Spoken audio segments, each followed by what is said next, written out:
there are certain standards, to go back to one of Chris's questions, both for the EU and the US. It's odd, sometimes certain products get into the EU that don't get into the US, and sometimes they get into the US that don't get into the EU. So we have to, between the US and the EU, better standardize our requirements so that there's not these differences.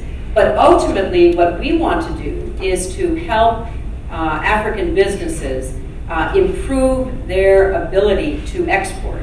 But I would also reiterate the point that getting into the American market is great. Getting into the EU is great.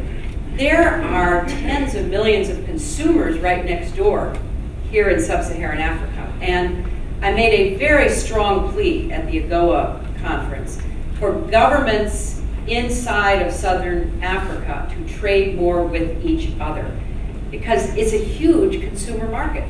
And so I think the potential is unlimited, whether it goes to the US, the EU, or even within Southern Africa.